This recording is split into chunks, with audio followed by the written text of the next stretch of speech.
வணக்கம், இது ஆர்த்தி கஃபே. இன்னைக்கு நம்ம என்ன பார்க்க போறோம் அப்படின்னா, ஒரு சூப்பரான ஸ்வீட்டான நம்ம நைவேத்தியம் பண்றதுக்கெல்லாம் ஏத்த ஒரு சூப்பரான ஸ்வீட் பார்க்க போறோம். கல்கண்டு சாதம். கல்கண்டு சாதம் செய்ய தேவையான பொருட்கள் நியர்லி அரை கப்பு, அதாவது 100 கிராம் பச்சரிசிய நல்லா களைஞ்சிட்டு ஊற வச்சிருக்கேன். ஒரு அரை மணி நேரம் ஊறி இருக்கு. 4 பங்கு நம்ம அதுல ஊத்தி வேக வைக்க போறோம். அதுல 2 பங்கு நல்ல பசும்பால் காய்ச்சி ஆற வச்சு எடுத்து வச்சிருக்கேன். பாக்கி 2 பங்கு தண்ணி. கல்கண்டு 100 கிராம் நான் அரிசி எடுத்திருக்கேன். 150 கிராம் கல்கண்டு. நான் டைமண்ட் கல்கண்டு யூஸ் பண்ணிருக்கேன். கட்டி கல்கண்டு கூட நம்ம யூஸ் பண்ணிக்கலாம். முந்திரி பருப்பு ஒரு 20 முந்திரி பருப்பை உடைச்சு எடுத்து வச்சிருக்கேன். அரை டீஸ்பூன் ஏலக்காய் பொடி, 1/4 கப்பு நியர்லி 50 ml உருக்கின நெய், புதுசா காய்ச்சின நெய்யை வடிகட்டி எடுத்து வச்சிருக்கேன். இப்ப என்ன பண்ணிடலாம் அப்படின்னா, குக்கர்ல அந்த 4 பங்கு, அதுல 2 பங்கு தண்ணி 2 பங்கு பாலை குக்கர்ல வச்சிடலாம்.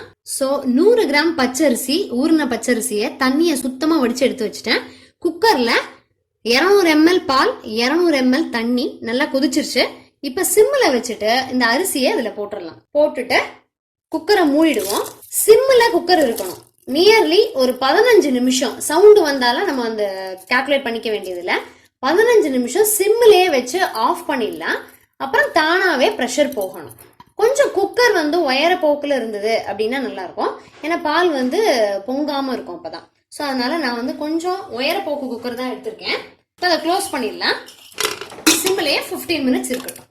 15 மினிட்ஸ் கழிச்சு குக்கர் ஆஃப் பண்ணிட்டேன். தானாவே ப்ரெஷர் போயிடுச்சு. இப்போ ஓபன் பண்ணலாம். ஓபன் பண்ணிட்டு எப்படி இருக்குன்னு பார்ப்போம். சாதம் மாதிரி அப்படியே வெந்திருக்கு. இது 4 பங்கு நம்ம விட்டுருக்கிறதுனால நல்லாவே வெந்திருக்கும். நம்ம கல்கண்டை சேர்க்கறதுக்கு முன்னாடி கரண்டியால நல்லா மசிச்சுக்கலாம். கரண்டியால ஃபர்ஸ்ட் மசிச்சுப்போம். கல்கண்டை சேர்த்தோம் அப்படின்னா கொஞ்சம் அப்படியே மசியாது. மசிச்சதுக்கு அப்புறமா கல்கண்டை சேர்த்து திருப்பி நம்ம அடுப்பை ஆன் பண்ணிக்கலாம். தேவை அப்படின்னா காய்ச்சின பால், ஆற வச்ச பால் நமக்கு எவ்வளவு வேணாலும் சேர்த்துக்கலாம், அந்த தளத்துக்கு ஏத்த மாதிரி. இதை நல்லா மசிச்சுட்டேன். கொஞ்சம் நெய் கூட சேர்த்துக்கலாம். நம்ம வெறும் நெய்யையும் சேர்த்துட்டு இன்னும் கொஞ்சம் மசிப்போம். மசிச்சுட்டு கல்கண்டை சேர்த்துக்கலாம். நல்லா மசிச்சாச்சு.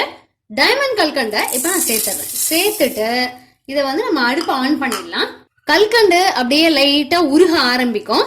நம்ம ஹீட் படப்பட இடையில அப்படியே கலரி விட்டுக்கலாம். ஃபுல்லா அப்படியே அது கரைஞ்சதுக்கு அப்புறமா அந்த தளத்து எப்படி இருக்கு அப்படின்னு பார்த்துட்டு நம்ம பால் சேர்த்துக்கலாம். கல்கண்டு ஃபுல்லா கரைஞ்சிருச்சு. எனக்கு இன்னும் கொஞ்சம் தளர்த்தியா இருந்தா பரவாயில்ல அப்படின்னு தோன்றதுனால நியர்லி ஒரு அரை கப்பு காய்ச்சி ஆற வச்ச பால் நான் இதோட சேர்த்துக்கிறேன். சேர்த்து நல்லா அப்படியே கலரிக்கலாம். நேரம் ஆக ஆக அது கெட்டி கொடுத்துக்கும். நல்லா கலரிட்டு இப்ப இதுல ஏலக்காய் சேர்த்துருவோம். ஏலக்காய் பொடியையும் சேர்த்து நல்லா கலரிடலாம். கடைசியா இறக்கினதுக்கு அப்புறமா நெய்யில, பாக்கி இருக்கக்கூடிய நெய்யில முந்திரி பருப்பை சேர்த்து அப்படியே பொன்னிறமா வறுத்து சேர்த்துக்க வேண்டியது. எல்லா நெய்லையும் முந்திரி பருப்பை நல்லா கோல்டனா பொரிச்சாச்சு. இப்ப இதை நம்ம கல்கண்டு சாதத்தோட சேர்த்துடலாம். சேர்த்துட்டு நல்லா அப்படியே கலரி விட்டுருவோம். கம வாசனையா சூப்பரா இருக்கும். கல்கண்டுக்கும் சர்க்கரைக்கும் என்ன வித்தியாசம் அப்படின்னு நீங்க கேட்கலாம். அது நம்ம சாப்பிடும் பொழுது நம்மளால உணர முடியும். நல்ல ஒரு வித்தியாசமான டேஸ்ட் இருக்கும். சர்க்கரையும் கல்கண்டும் கொஞ்சம் வித்தியாசம் இருக்கும்.